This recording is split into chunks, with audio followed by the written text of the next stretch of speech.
I was in survival mode for many years of my life, from I would say like 17 years old, or even a little bit younger, Mm-hmm. till about in my late 20s or so. My name is Belinda. Belinda Agnew is a powerhouse entrepreneur and tech innovator, driving growth across global startups through strategic branding, recruitment, and digital transformation. I quickly kind of realized that the business I was in was very similar to recruitment. I think if I could change things or rethink my life, I probably wouldn't choose entrepreneurship. It's not really everything, and it's not really what they say it is. If you're an entrepreneur or you're wanting to be an entrepreneur, just know that it's not for everyone. I think you can be feminine and do business, but you need to be dominant in your approach. Her mission is to inspire and empower the next generation of businesses and leaders by proving that the impossible is truly possible. If you can create more relevance and more truth in the world, I think you're just doing such huge goodness. I was always in survival mode. And so those survival skills have been wired in me. I found so much love, more love in my heart and respect for my mother, because she had such a crazy upbringing. I find myself emotionally attached to things for longer than they should be. Where big dreams meet bold action. Where we share real stories, actionable insights, and the inspiration needed to transform your ideas into businesses.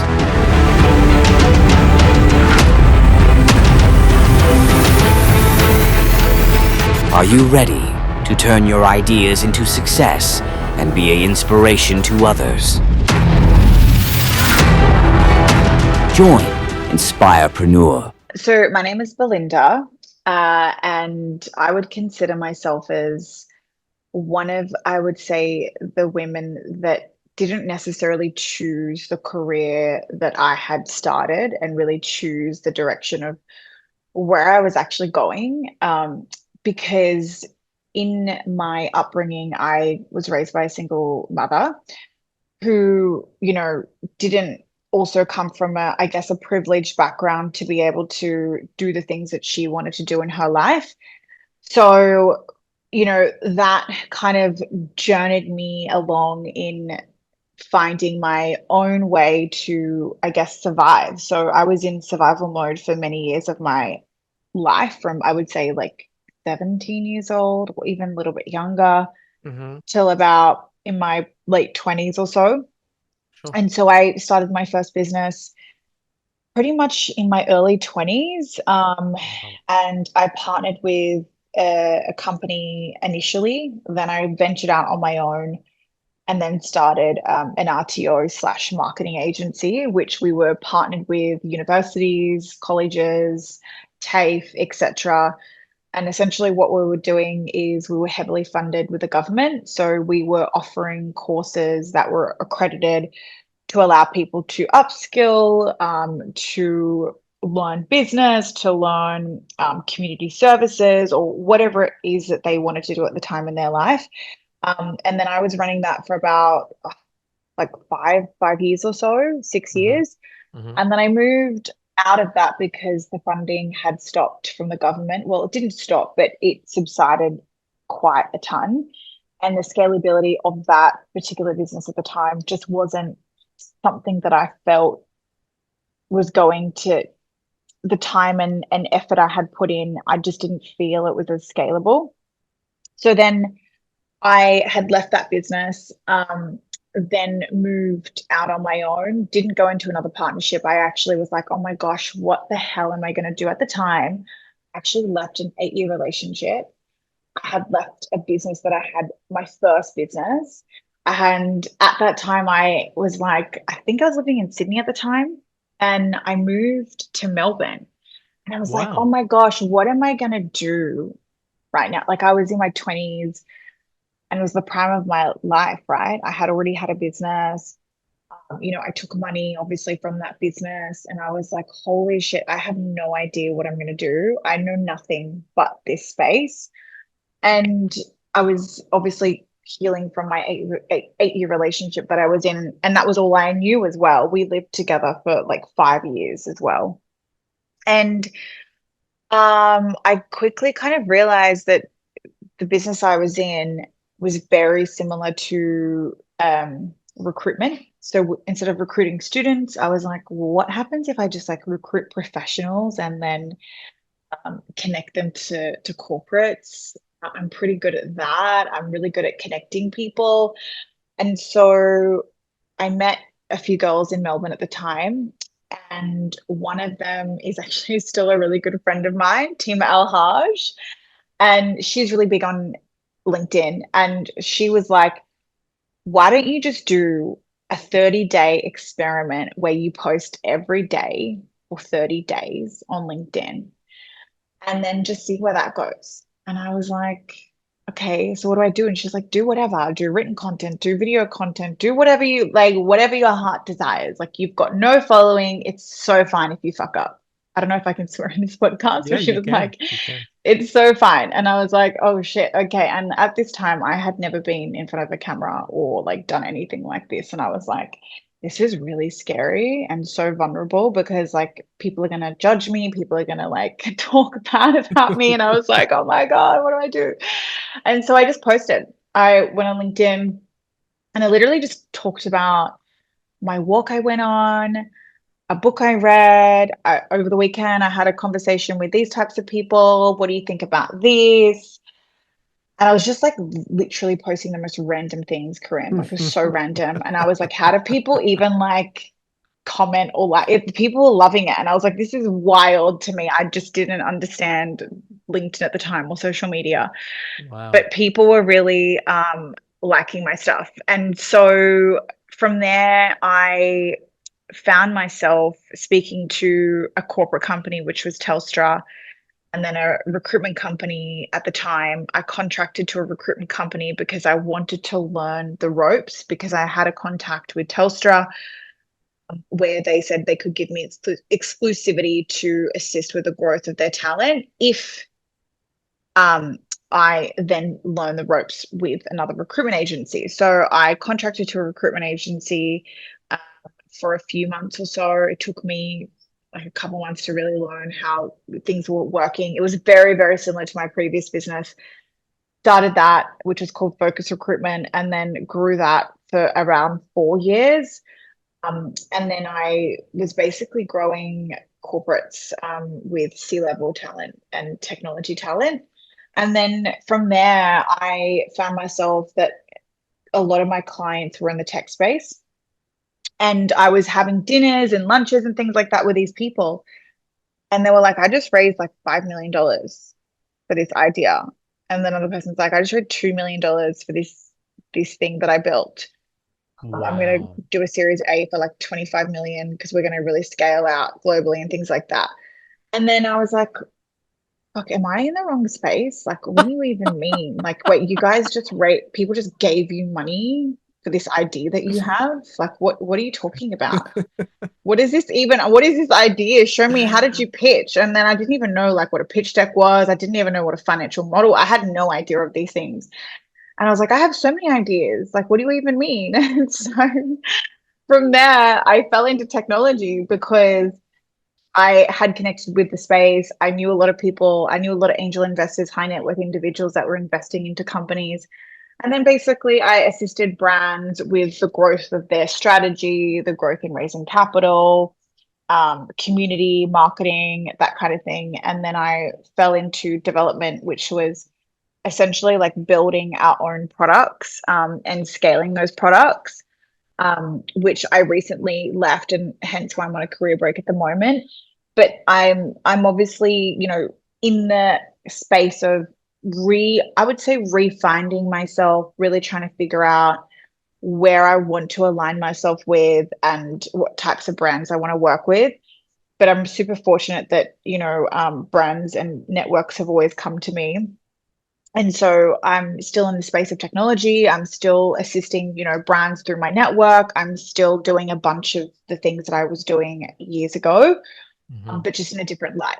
So that's kind of like a mini bio. Awesome. Awesome.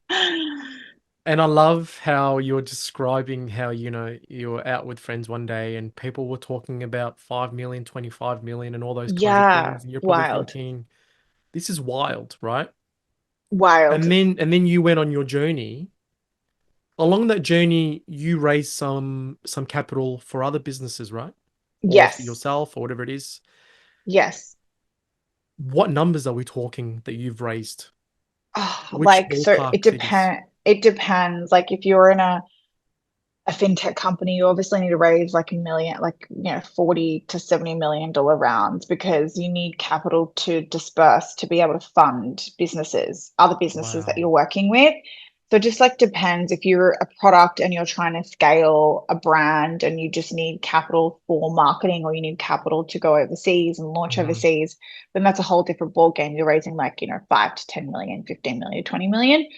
But a lot of the time when we were raising was with BizPay, which is a company that was in the fintech space. And that was where I got a lot of my, I guess, knowledge around raising capital. And then we raised capital for products that we were building in the development space. So if we found a product that we think the market needs, we would then come up with an idea of, okay, this is what we need to build. Let's build it. Let's raise some money to get it done. And that would usually be around like, I don't know, like 2 to 5 million for a pre-seed round. So usually pre-seed is like building product, or once product is built. And then there's like a seed round, which is after pre-seed, and then series A, which is kind of where you start to, get heavy on like paying talent operations and things like Mhm. that. And then obviously in hope that you'll scale overseas. But yeah, there's so many layers to it. It really just depends on the company. It depends on the brand. It depends on what you're selling. Consumer space is obviously, something very different to B2B. B2B, you don't really need a lot of capital to make profits, whereas consumers, you need a ton of cash to get people's attention, because you're getting one person's attention versus like a corporate company versus a company. So yeah, again, it just depends on the company, the brand, the product, I would say. Wow. Crazy, right?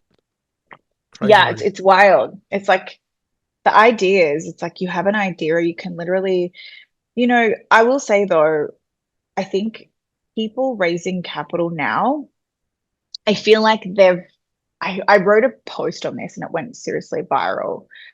I feel like startups, the reason why we had such a pandemic in the tech world was because startups were going, especially in USA, they were going, not so much Australian culture, but USA culture.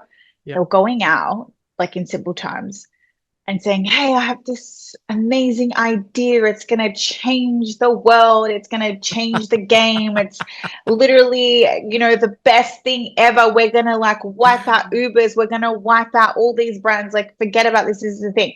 And they would sell the pitch and they'd raise all this money. Like, I'm talking millions, like, 20 to $100 million, right? Like, lots of money. Wow. And then they go out to market. And what they do is they would spend the money on engineers that cost 500 grand plus. They would spend the money on C levels that cost, 750K plus. Then they would go and blow all the money on these parties, which they call launch parties, to push the brand out or to push the product out. And then they burn the cash. And then investors were like, what's going on? Why are you burning cash on parties and like, not keeping the company lean so we can make profit? You don't go and spend your money on, 500,000 plus engineers and parties. So Yeah. what happened was, with the tech culture, all these companies were raising so much money and then they were just blowing it. Mhm. And so we had like a pandemic where investors were holding on to their capital. They still Mhm. are. And so a lot of tech companies went down. A lot of brands that had built such great businesses went down because investors just stopped investing into them. And so we found ourselves in such a crazy time, and still now. I mean, people are still raising capital, but not as much as Mm. where we were back in the day. But I did a post about this and I was like, if you're not keeping a business lean and you're not putting yourself out there organically or getting some type of reach organically, and you're just going to a VC or a private equity firm and asking for millions of dollars, like you just completely like doing it all wrong, and you just shouldn't be an entrepreneur, or you shouldn't even be in the space of this. Like it's just not for you. And I think that's where a lot of companies or like entrepreneurs go wrong. They just think that, well, I have an idea, I'm going to raise capital. And once they get the capital, they're like partying and celebrating. It's like, well, what are you celebrating? You're celebrating a raise, but you actually you're not even making money. You're in minus. You're in negative. So I love that. I love that. so And it's like yeah, I don't understand, the concept of, successful tech companies. yeah. And you're so right. I think, the boom happened when you get, people saw the Zuckerbergs and they thought, oh, I've got an idea. I'm going to be the next Facebook. I'm going to be the next Uber. And they got these people with no business background who Yeah. don't know how to run a business, but like you said, they know how to run good parties Yeah, they're and good at marketing. Yeah. good at marketing, but Good at marketing is spending not, money. yeah, Yeah. that's only part of the puzzle, right? Yeah, yeah, correct. Correct. And yeah, it's very interesting to see all that. And now the market's changed, hasn't it? Totally changed, totally. Completely wiped out all the cowboys of the tech space, and the people that are actually doing, cool stuff and actually are solid in hmm their product and brand, are the ones that will succeed and are succeeding. hmm We needed a clean up, to be honest. I'm so grateful that that happened, because there was just too many cowboys around raising so much money and hmm just making it really bad for all of us. If there are people that wanting to, you know, people will be listening in and, they'll be going onto your LinkedIn and seeing you as an inspiration. Um, what are some tips that you could give people that are wanting to, aspire to be entrepreneurs? What are some things that you could help them along with? I think, like, first of all, I'm laughing because if I could go back and maybe like change things or like Yeah. rethink my life, I probably wouldn't choose entrepreneurship. Like, I really wouldn't. Awesome. Yeah. I just Why? think like Tell me why, and then tell me what would you do instead? it's so funny because like my life in the last 2 years has completely changed. Like, I don't post much business stuff anymore. I don't, my Instagram used to be so businessy, so forward in like what I'm doing. I'd be in the trenches sharing everything about what I was doing in my businesses. And now I'm just so like, not, I wouldn't say secretive, but I'm just very to myself and focused on what I'm building, in the silence, I would hmm say. Just because I think you can do it two ways. First of all, I wouldn't, if you're an entrepreneur or you're wanting to be an entrepreneur, first of all, just know that it's not for everyone, and it's the hardest thing to face on a daily basis. And if I could choose my life in the very beginning of time, I mean, obviously wouldn't change it because I learned so much in my career and things like that. And I'm so grateful. But I probably wouldn't become an entrepreneur. I think, being a woman, especially, like, I think that's really changed my aura. And I think that, I really struggled in other areas of my life because I had sacrificed, I sacrificed pretty much everything for my career and for the growth of my successes and money and all of that. And I think, it's not really everything, and it's not really what they say it is, and it's not really like the greatest and the most happiest thing on earth. And I think, if I could choose my life back when I was, young Belinda, I would probably just do the things that I actually really love, and focus on that and really thrive in the things that I loved at that time, instead of just focusing on, success and money and growth. And I was so I don't even know, back then I was such a little man. I was literally just like, I was like, it was such a force, and I was so dominant. And I was like, if I don't get it, it's going to happen for me. And I would always go and make things happen, which is great. But, it does take a toll, and things will suffer in your life, like relationships and family time and a bunch of your health and your mental health and your mental well-being and all the things that actually really matter most. And so I don't think entrepreneurship is the sexiest thing. And people that say it's sexy and that it's fun and it's exciting are probably the ones that are probably not an entrepreneur, because it takes a fucking lot of work and daily resilience, and it's so lonely. Like, you're very, very lonely because you can't confide in anybody but yourself, because you're working with people that believe in you and believe in your dream. So you can't be like, oh, like, I'm so depressed today and I just had a breakup because so and so, I don't know if I want to do this. You can't confide in the people that look up to you the most, which is your team, because you're supposed to be the leader. You're supposed to be the strong one, And so it's really lonely. You're just constantly talking to yourself for years, And so I think, if you, in simple term, if you believe that you want to be an entrepreneur, I think you just ask yourself why.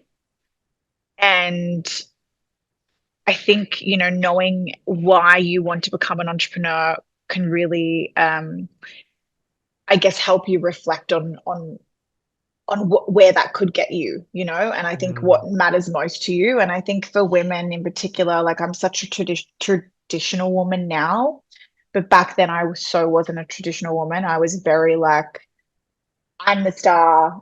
I'm gonna fight. I'm gonna become the biggest that I can become. And I think now I just look at women and men very differently. I think I truly believe men do run the world, and I'm very religious now as well. So I think that when I found God, I truly believe that men were created by God to work, and the woman was created to help the man, versus the other way around.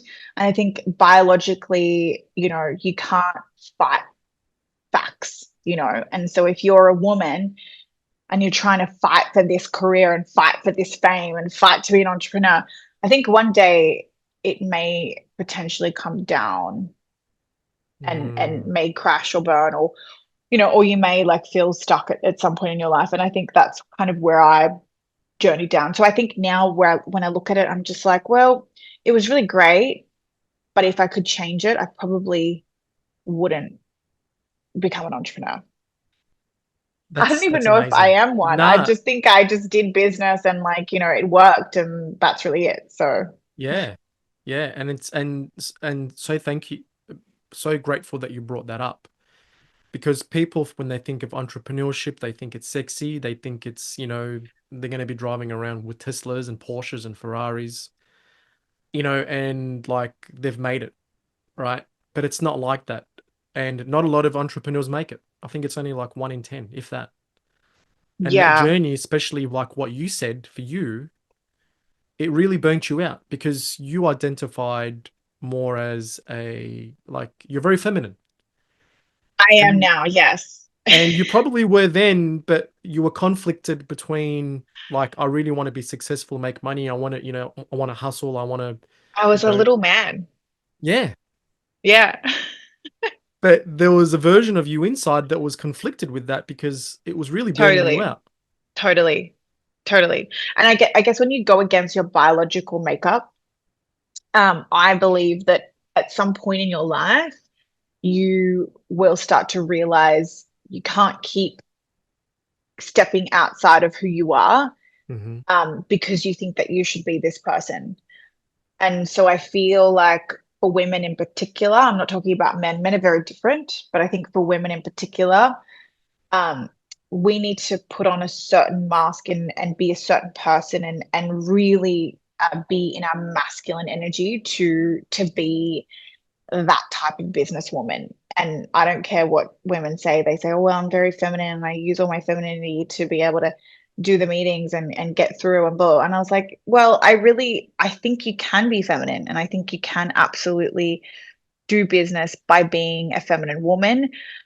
But I also believe you need to be dominant in your approach, and you need to somewhat be a man throughout the process of the business journey, because, you know, I mean, men do run the world, and I think that you need to be able to navigate a dominant industry like that. Mm. And for Yeah. some people, that could be very controversial, right? And Yes, I'm really super. glad that you. I did a panel. This is like the first time I've kind of done a podcast in many months, by the way. I did a panel like, I don't know, 2 years ago on stage with a group of women. It was for, I think, women, the Women International Day kind of thing they did. And I was invited on a panel, and one of the women in the audience asked me a really controversial topic about a post that I posted on LinkedIn. Um, and my answer to her was very similar to what I'm telling you now, is that women, we're not made to work as hard as men, and we will never outwork Mm. men. And that's the truth. If you want to go against your biological makeup and not become a mother and a wife, absolutely you can do that. But I believe truly and fully that at one point in your life, you may find yourself unhappy or stuck because you're going against, what you were created to do. And so I Mm. think I fully believe that, fully believe it. It's written. And so I think, at some point women will realize that. I mean, I've spoken to so many I have very successful women around me. I have very good friends that are super successful in their careers. And I know people that are super successful that come to me, in confidence and a safe space, and tell me that they're unhappy because, they feel very manly. They feel very masculine. They're not, they don't, they've lost their feminine touch. They don't feel like a woman anymore. And these are like really raw conversations that I'm having with women. Wow. And so I think that, you just need to be really honest with yourself on like where you want to be in your life, and how that looks like, in 5 to 10 years. So I was very lucky and fortunate enough to find my womanhood, I would say. I don't even know what the word would be. 2 years ago. What was that moment for you? Because you went from, making millions of dollars, making those deals, bringing in the money, um, you know, there must have been a turning point for you where you said, I'm not doing this anymore. Um, I'm stressed, I'm burnt out, it's not working for me. What was the learning thing for you that you went, because that was a big shift. yeah, look, I think what you're saying is correct. I absolutely was feminine. I was a girl's girl, like Yeah. from when I can remember as a young child. Like my mom could sit at the dinner table and tell all my friends and all my like peers around me and say like she was such a girl's girl. Like she would always do her makeup every morning. She'd always take photos of herself. She was just always like that girl. Yeah, yeah. It was always in me. It just, and I think it didn't stop, but I felt such a divide. And I think, when things truly changed for me was when, I don't want to get all like weird and like woo woo on you, but I think No, go for it, mate. things changed, This is yeah, what for we want to me hear. when I started to heal, and when I Hmm. started to learn about myself, when I started to go therapy, I started to speak to coaches, I started to understand myself fully, where I was in my life. And, you know, I think at a certain age, I don't know if you know Dr. Dispenza, I'm sure you would know him. Hmm. He talks a lot about wiring. And I think when you get to a certain age, I was wired. So I was walking through my life based on the things that I had known or the things that I had experienced without actually experiencing new things or finding other parts of myself. And so I only knew business. I only knew how to speak like a man. I only knew how to be dominant. I only knew my masculine traits. I wasn't really owning my feminine side. And when I started to own that was, when I just kind of let go, I surrendered. And when I surrendered and I didn't, how can I say, I wasn't forceful or dominant and I surrendered, things just started to happen very naturally for me. And so I think from there, I realized I'm not using my power to my full extent. And so I started to be more feminine and I started to, like even just like the little things, like you'd go, it sounds really wild, but like it's so true. Women just don't think about this. The littlest things is you go to a business meeting or you go to dinner with a guy that you're trying to do business with, or you're in a room full of men. The littlest things that what I used to do is I would used to grab the bill and pay. And I'm not talking about like relationships or dating. I'm talking about just in general, like as a woman. I think as a woman, you just need to know your place, as well. So I think even that had shifted completely for me. I used to be the one that, like, no, I've got it. It's all good. I've got this. It's fine. Don't worry about it. It's all good. Like, it's on me. And I used to be like that with all my friends as well. I was very, very that person.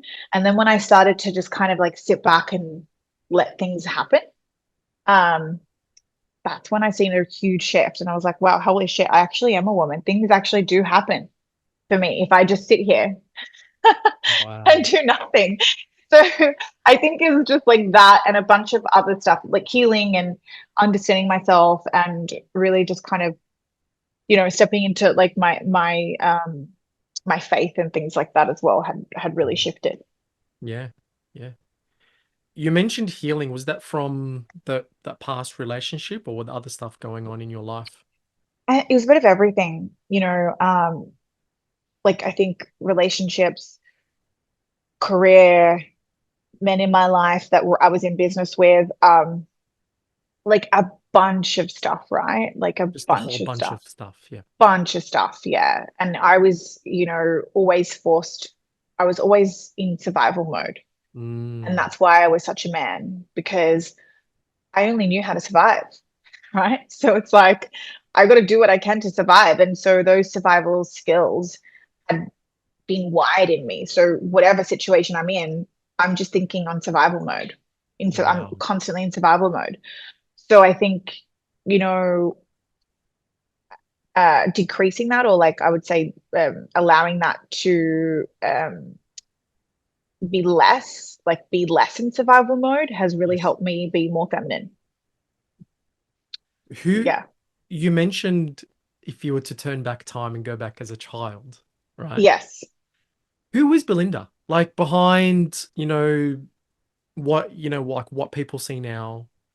Who is Yeah. Belinda? Is it like, is she fun? Is she playful? Is she Oh loving? Is my she forget? gosh. As a Who is child, Belinda? I Yeah, was because I don't. so Yeah. shy. I was like the shyest little girl ever. I used to be in the corner. My mom would tell me, I don't know where she got this confidence from, but she was like the shyest kid ever. Like my cousins would all be playing and wrestling and whatever, and I'd be like next to my mum or in the corner fiddling with my hands. Like I'd be always playing and like just like really to myself. And if people would talk to me, I'd get so scared. And my mum would always say, I don't know how you became the woman you are, because you were the complete opposite growing up. I used to have to force you into things to become more confident and more out there and more social. I was super, super shy, very, very shy, not confident at all, very to Wow. myself, didn't really talk much. Um, yeah, I don't know. Because I was a single, my mom was a single mother. I didn't know my father growing up. And my grandparents always used to take care of me with my cousins. And I had a very big family on my mum's side. She was like seven siblings and then two adopted. So my grandmother and grandfather raised nine children. Then they had their kids. So I've got such a big family. So I was the kind of outcast. I was like the one that looked different because my mum's Australian German. And so they're like all blonde and dark hair, but like white skin, blue, sky blue eyes, green eyes, very fair. And I was like this little Spanish, like dark-haired kid. And so I was like, the outcast of the family. Yeah.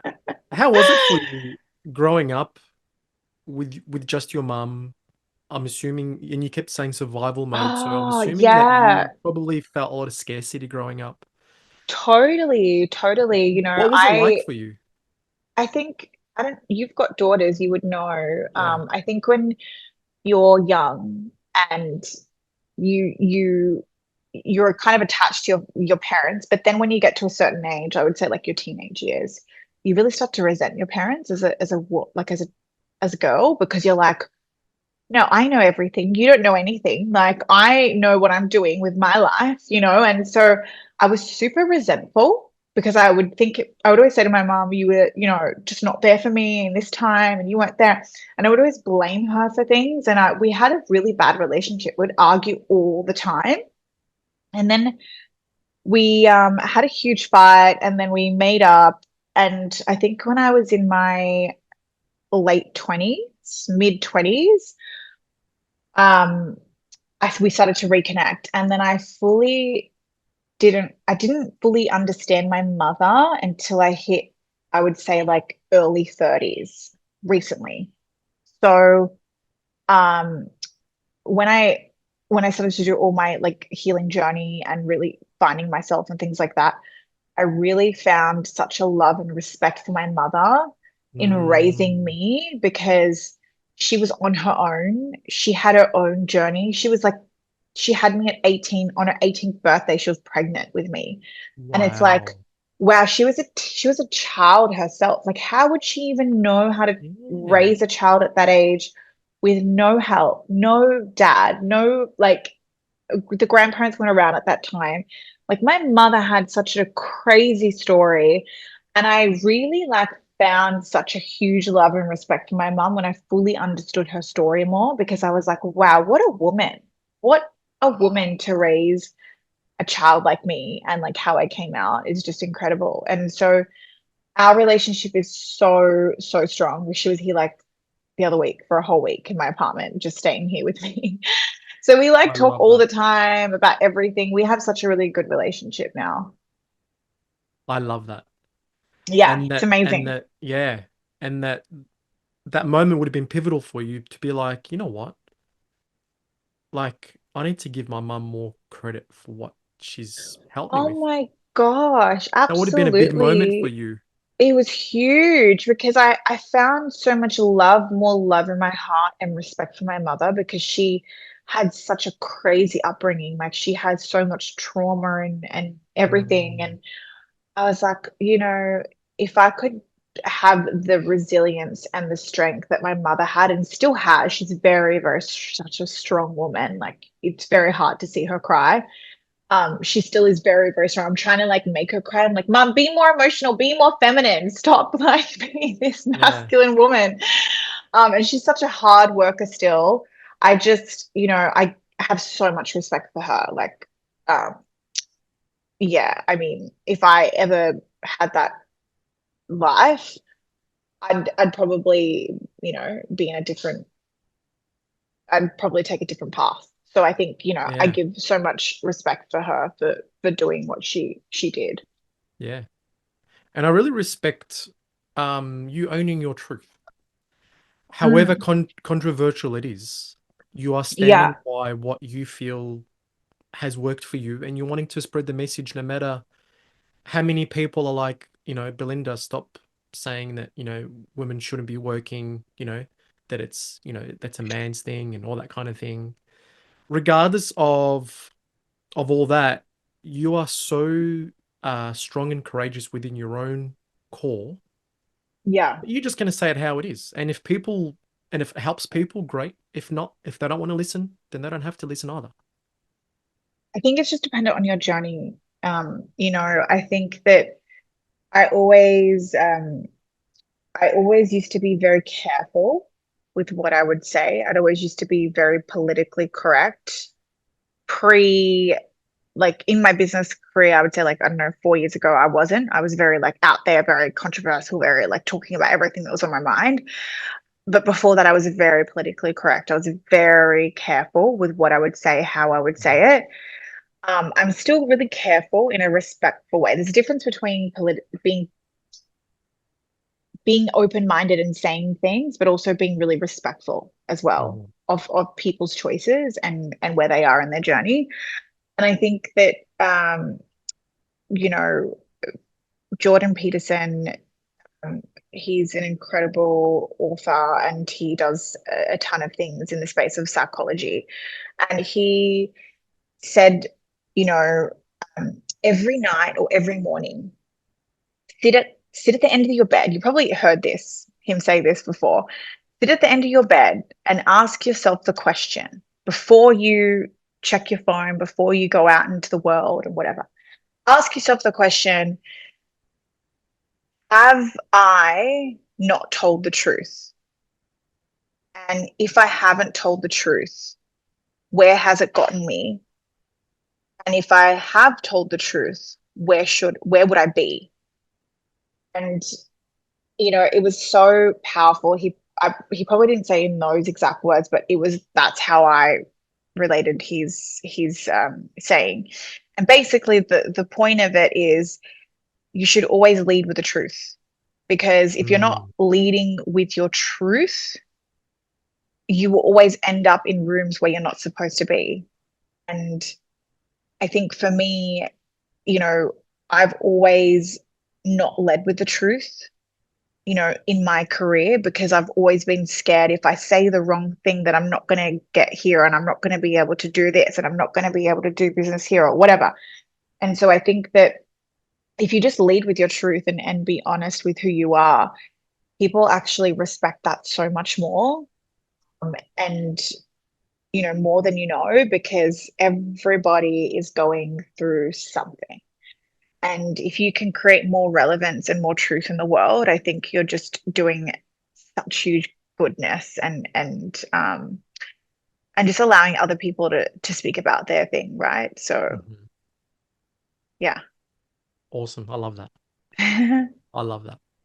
You're obviously on a journey of self-discovery and growth yourself. Mhm. Inner stuff, right? I can see that. Totally. Um, and I see this a lot I work with a lot of high performers, executives that want to get to that next level, but Mm. there is just something that's holding them back, right? Yeah. And people are trying to seek things outside of them for healing. They're wanting to, I know people that do ayahuasca trips, right? They go away because they want to heal Oh my whatever's gosh. happening, Yeah. right? You've probably heard of this too. Yes, I have. I And learned something in our last session together. I'm still mind blown. what was the thing that you learned? I learned that ayahuasca can actually make you worse. Yes. Yeah, Yeah. yeah. And it actually doesn't do the thing that that you're seeking. Um, Potentially, yeah. and I didn't know that because I thought the complete opposite They make it out to for be so many sexy, years. right? They Yeah. glorify it. They make it like it's this spirit, and for some people it is. But people are seeking. People are seeking growth. People are seeking more. They're seeking fulfillment. Um, and that's the thing that I help people with, right? Mm. And I use advanced hypnotherapy to get into your subconscious to remove or to help give you that peace that people have been looking for this whole time. Yeah.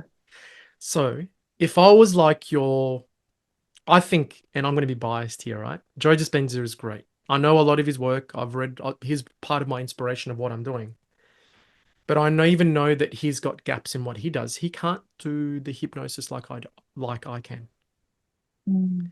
Um, if this was it, if Belinda, this was the thing that you've been seeking, if you don't mind me asking, and you don't need to get into detail, Yeah, of course. what is the emotion that you're trying to heal? That you've been searching Oh, for so long, um, and the universe somehow has brought us together from totally different cities. yeah, totally. You've been asking this question, and God, right, has been, okay, well, I'm going to deliver you, Karim. If this Yeah. was it, what's the emotion or what's the feeling that you're wanting to heal that you'll know that this is it? I've just let go of that side completely. I feel as though I'm in such a surrendering mode in my life, and I feel like things just, people and things just really flow to me now, Sure. which is like so incredible. And I just never knew that was a thing. I think it's probably attachment. Mm-hmm. Um, I can be, I've seen therapists and things like that, and I think that people say to me, "You're an avoidant," Mm-hmm. but then others would be like, "You can be both. You can be avoidant, but you can also be attached." And I think when I get involved with something, I've realized myself to be attached to it. Um, Even though I know that it's not right for me, even though I know that I'm feeling bits and pieces. I'm like, I'm never trusting myself. So I'm always in and out. I'm like, is this where I'm supposed to be? Yes, it is. I don't really know if I want to be here. And then I'd go in and out constantly. Like I always have like cold feet. I'd always be on edge. Like I wouldn't be fully into it. I'd be on edge, like on the cliff, like ready to jump, but like I'm not jumping. And so it's like either way, I'm saying inwards or outwards. And so I feel like I've always kind of been there, and it's been really hard for me to let go of things. And when I do let go of it and it's done, I'm like, oh, like was that the right thing to do? And then I'd still find myself very attached to this thing, even though I'm out of it. And it's like, when does this go away? Like when does this thing like that I why can't I stop thinking about this thing? And it's not just a person, but it's also like um, I don't know, like a brand or a business or some type of project I got involved in, and I was like, It's not right. I'm gonna, pass on that." And Mm-hmm. then later down the track, or even just during the process of me stepping out of it, I'm like, "Oh, I shouldn't have maybe done that. Maybe I should have, seen it through or whatever." Right. So Yeah. I think that, I find myself emotionally attached to things for longer than for a long period of time, longer than they should be, would be Sure. like my answer to Yeah. that. Yeah. Perfect. And have coaches or therapists in the past pointed you in the right direction of how that's connected to your childhood? They've said because your mom was like a single mother, you probably were attached to her, and then you kind of left her at a young age, and you kind of fought for yourself. And so you kind of have like this avoidant, but also very attached because you were attached to your mother in your upbringing. In my childhood, I was very attached to my mom. Like if my mom would leave me, I'd cry and like Mm-hmm. stress out. But then when I was in my teens, I was very avoidant. I was very like, don't talk to me. I don't want to communicate with you. I'm gonna go live on my own. And I just like was very avoidant, Yeah. with things. Yeah. Okay. So I think I can be both, but I think they said it stems from my mother. Mm-hmm. Yeah. Well, thank you so much for coming on to the podcast and being so vulnerable to share your wins and sharing this experience with everyone. Oh my gosh. First of all, thank you so much for having me on the show. I really appreciate it.